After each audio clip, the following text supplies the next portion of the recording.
Pavasara sesijā Sociālo un darblietu komisijai bija, manuprāt, ļoti liels apjoms, pie kā mēs strādājam. Tad tie ir grozījumi pacientu tiesību likumā. Tie ir grozījumi likumā par darbinieku aizsardzību darba devēja maksātnespējas gadījumā. Tie ir grozījumi ārstniecības likumā. Pavasara sesijā Sociālo un darblietu komisija pat arī sagatavoja vairākus likuma projektus, piemēram, grozījumi arotbiedrību likumā, ko gatavojam kopā ar Tieslietu ministriju. Tie paredz un vienīgi nosaka reģistrācijas kārtību, un secinājām, ka nepieciešams jauns likums, jo likums par arotbiedrībām ir ļoti sens, un tāda ir panākta vienošanās, tā kā visdrīzākajā laikā es ļoti ceru, ka tas varētu būt 2013. gadā, Saeimā būs jauns likumprojekts. Bijām vairākās izbraukuma sēdēs. Bijām izbraukuma sēdē ārstu biedrībā, un ārstu biedrība uzrunāja Sociālo un darblietu komisiju, un kopīgiem spēkiem tika rakstīts likumprojekts, kur mēs aicinājām uz komisijas sēdi arī Finanšu ministriju un Nekustamo īpašumu valsts aģentūru.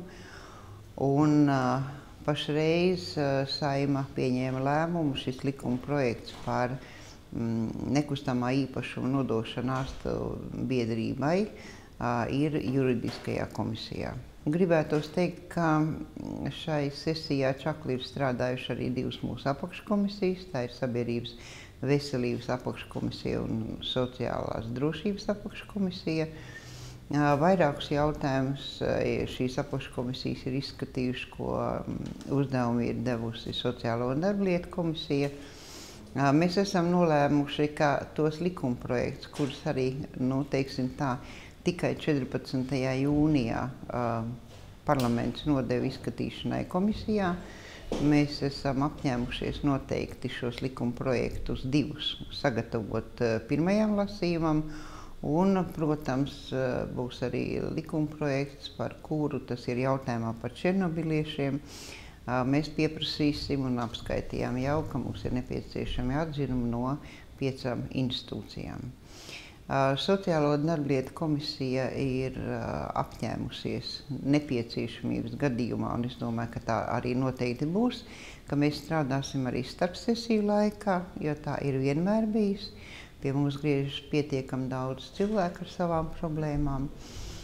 Un gribētos teikt, ka vēl viens no ļoti lielajiem darbiem šai pavasara sesijā bija grozījumi likumā par valsts pensijām, kur uz otro lasījumu mēs saņēmām vairāk nekā 50 priekšlikumus, pie kam mēs iesaistījām šai darbā arī mūsu sadarbības partnerus, Latvijas Brīvo arotbiedrību savienību, darba devēja konfederāciju. Uz komisijas sēdēm tās, protams, vienmēr mums ir atklātas, nāk gan nevalsts organizāciju pārstāvi, gan arī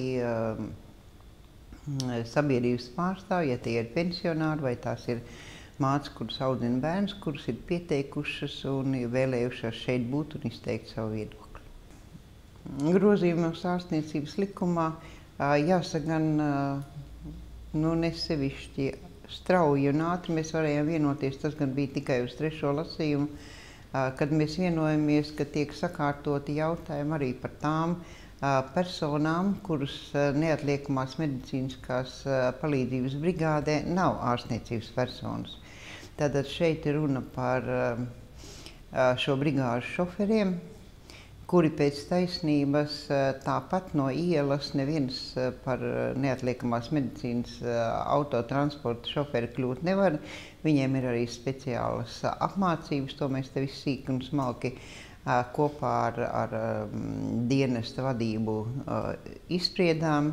Ja veselības ministrija kādus dažus mēnešus atpakaļ pret to protestēja, tagad mēs 3. lasījumā pieņēmām likumu un saņēmām šos priekšlikumus tieši no veselības ministrijas.